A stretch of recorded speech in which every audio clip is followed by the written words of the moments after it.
kembali lagi dengan saya, Nesa Lustianti dari Universitas Muhammadiyah Tangerang. Nah, di video kali ini saya akan menjelaskan dan mempresentasikan artikel yang kelima, yaitu dengan judul Pengaruh Hidden Value of Intangible Asset, Knowledge Management, dan Water Economic Performance. Video ini merupakan salah satu syarat untuk memenuhi tugas mata kuliah seminar penelitian akuntansi dosen pengampu Bapak Ari Eksandi SE MAKT. Nah, untuk selanjutnya, yuk kita simak. Nah, langsung saja untuk bahas yang pertama, yaitu apa sih yang menjadi motivasi, isu, research gap, dan fenomena yang ada di penelitian yang sedang dikerjakan ini. Nah, yang pertama yaitu motivasi atau isu, yaitu kurang inovasi dalam manajemen sumber daya perusahaan sehingga tidak dikelola dengan baik dan benar, sehingga menyebabkan perusahaan sulit untuk bersaing di pasar global, sehingga untuk kinerja ekonominya perusahaan menurun. Nah, fenomenanya di sini peneliti tidak menyantumkan secara jelas fenomena yang terjadi yang berhubungan dengan penelitian ini. Nah, sehingga penelaahan atau reviewer tidak bisa memaparkan isi dari fenomena yang dijelaskan. Seharusnya dijelaskan secara detail dan singkat. Nah, untuk research gap-nya itu sendiri, ada beberapa, yaitu pertama, intangible asset dijadikan sebagai faktor signifikan untuk menilai kinerja suatu perusahaan, di mana berbanding terbalik dari penelitian yang sebelumnya, bahwa aset tidak berwujud itu tidak berkontribusi untuk membentuk nilai suatu perusahaan. Menurut Kombi dan Sudiharto 2017.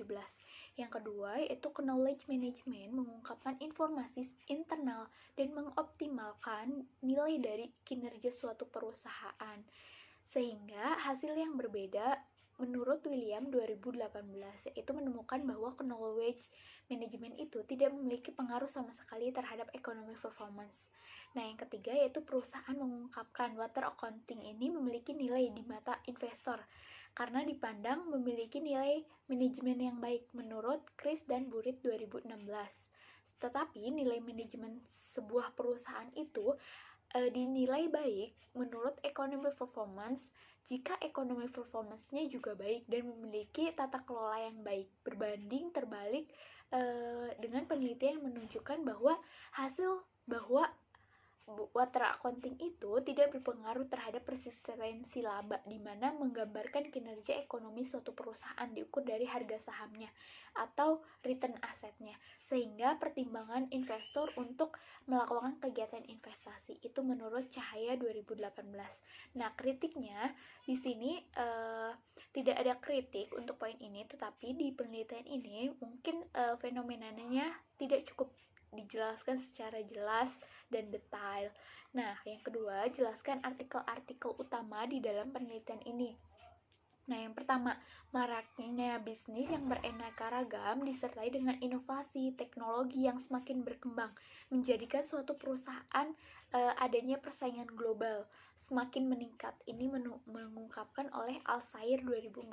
Yang kedua, adanya hidden value of intangible. Nah, di sini mengindikasi adanya informasi mengenai aset tidak berwujud. Nah, di sini seperti human capital, inovasi sebagai merek atau brand image, teknologi, suatu perusahaan, dan banyak pelanggannya. Ini diungkapkan oleh Febri 2018. Yang ketiga yaitu knowledge management, di mana ini merupakan sebuah proses untuk mengkoordinasikan penggunaan informasi, mungkin dari pengetahuan dan pengalaman. Ini diungkapkan oleh Hainali dan Ainajar, yaitu 2016. Nah, untuk water accounting itu sendiri didefinisikan sebagai sistem perusahaan untuk menghitung untuk penggunaan air, cukup mencakup masalah yang terkait, mungkin dari penyimpanan air, pengelolaan sumber daya perusahaan, atau mungkin dengan mengakseskan informasi yang sesuai. Ini diungkapkan oleh Chris dan Burit 2017. Nah, selanjutnya, apa sih yang menjadi kebaruan atau novelty dari penelitian ini? Nah, untuk kebaruannya yaitu di sini digunakan sebagai ukuran untuk menilai kinerja perusahaan, mungkin dilihat dari sebuah perusahaan itu, atau mungkin dari harga sahamnya, return sahamnya, di bagian proksi ekonomi perusahaan tersebut.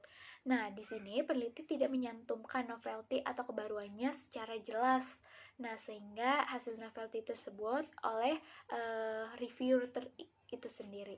Nah, keempat, apa sih research question atau perumusan masalah dari penelitian ini? Yang pertama, adanya apakah hidden value of intangible asset ini mempengaruhi potensi ekonomi performance. Yang kedua, apakah knowledge management berpengaruh terhadap ekonomi performance. Yang ketiga, apakah water accounting berpengaruh terhadap ekonomi performance.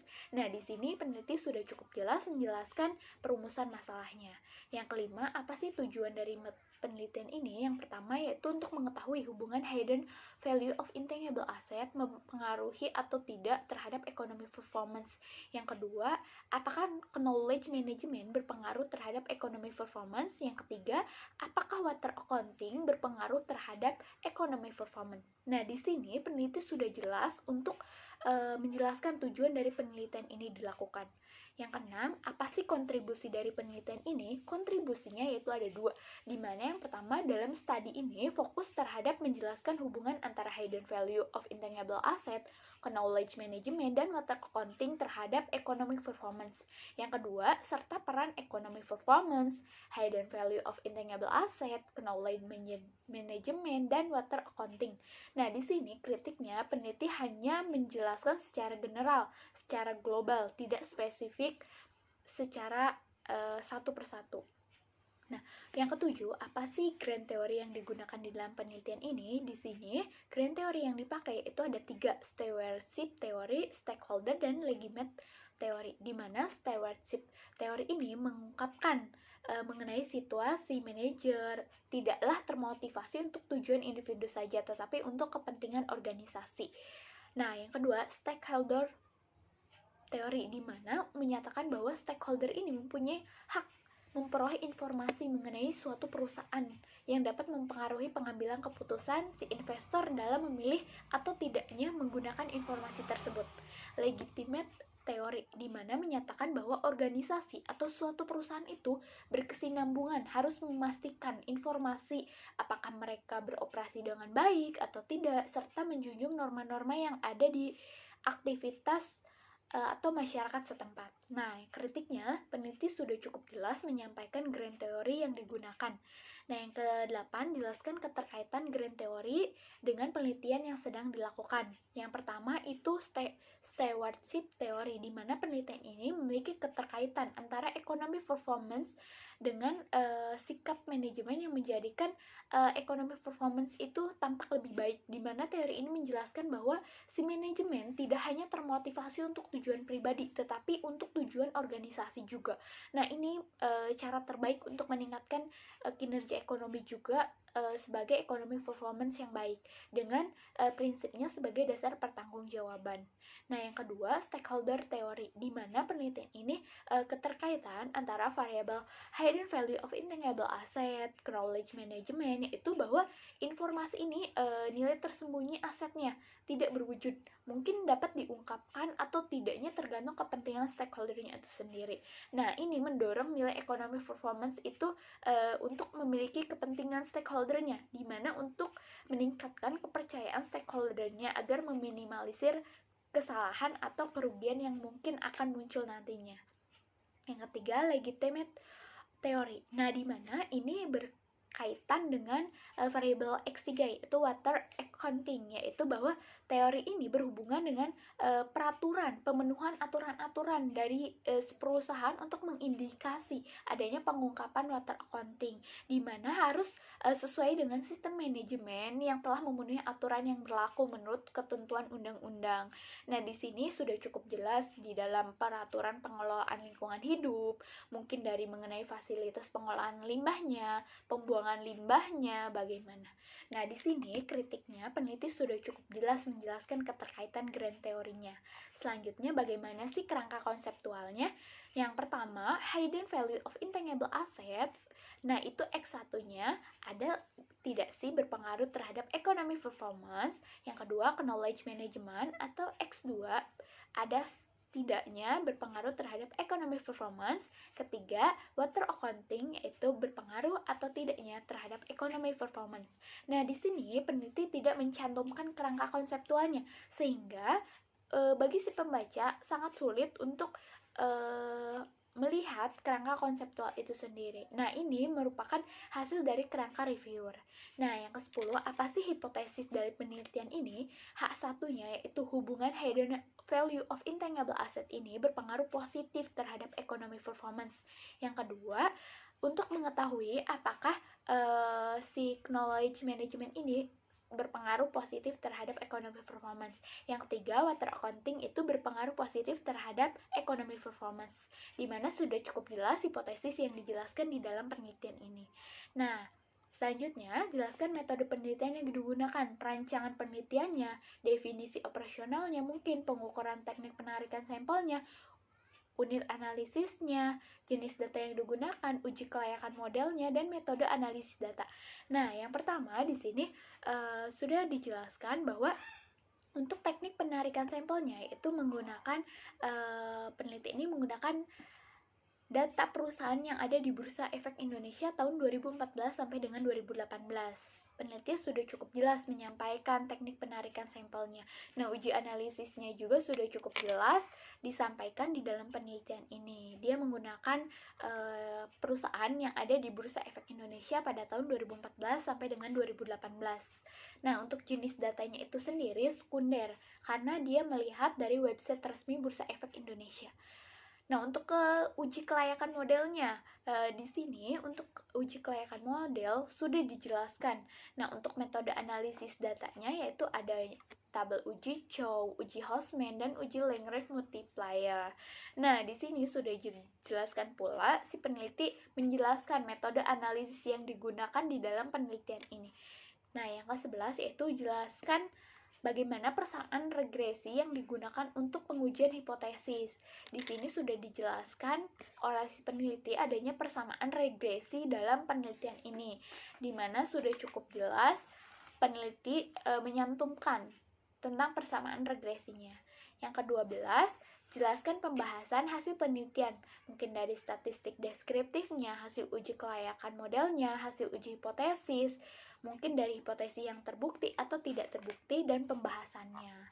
Nah, untuk uji kelayakan model di sini, untuk uji kelayakan model sudah dicantumkan secara jelas di sini untuk R-square-nya yaitu 0,51912, adjust R-square-nya 0,35883, SA of regression-nya ada 1,49924, log likelihood-nya negatif 75,097, dan F statistiknya 3,23862.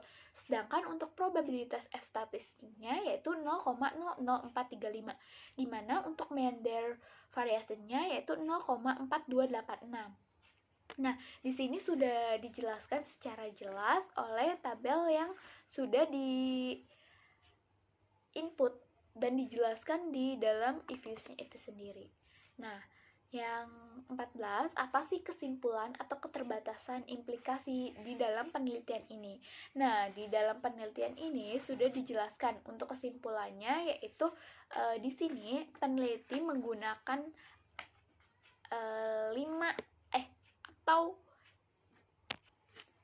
Nah, untuk kesimpulannya itu sendiri, itu yang pertama untuk hasil uji regresi data panelnya juga dibuktikan bahwa H1-nya diterima, di mana untuk hidden value of intangible asset itu memiliki pengaruh positif terhadap economic performance. Yang kedua, hasil pengujian regresi data panel juga X2-nya yaitu H2-nya terbukti bahwa untuk knowledge management itu memiliki pengaruh positif terhadap economic performance. Dan ketiga, hasil pengujian regresi data panel yaitu untuk water accounting itu berpengaruh positif terhadap economic performance. Nah, untuk selanjutnya yaitu adanya keterbatasan. Mungkin di sini adanya keterbatasan dari penelitian itu sendiri. Nah, di sini peneliti hanya menggunakan beberapa sampel perusahaan. Nah, untuk selanjutnya dia hanya menggunakan periode penelitian itu 5 tahun, dari tahun 2014 sampai dengan 2018. Nah, ini merupakan masih relatif sedikit. Untuk penggunaan variabel independennya hanya menggunakan 3 variabel. Nah, sehingga minimnya pengetahuan penulis untuk mengenai program pengolahan data if use-nya, atau mungkin di dalam penelitian ini kurangnya adanya referensi dari penelitian terdahulu. Untuk implikasinya, si peneliti harusnya merekomendasikan berdasarkan penelitiannya bagi peneliti selanjutnya, agar diharapkan untuk sektor perusahaan lain, atau menambah dengan tahun pengamatan juga menggunakan variabel-variabel independen lainnya yang mungkin dapat digunakan untuk memproksikan ekonomi performance ini. Nah, bagi investor, mungkin dari calon investor, penelitian ini juga dapat digunakan sebagai salah satu pertimbangan dalam memilih manufaktur pada saat ingin berinvestasi, atau melihat dengan kriteria-kriteria yang ada menunjukkan bahwa return saham perusahaan yang fluktuatif itu setiap tahunnya yang seperti apa. Nah, kurang lebihnya seperti itu penjelasan dari saya. Semoga ilmu yang kita pelajari bermanfaat untuk kita semua.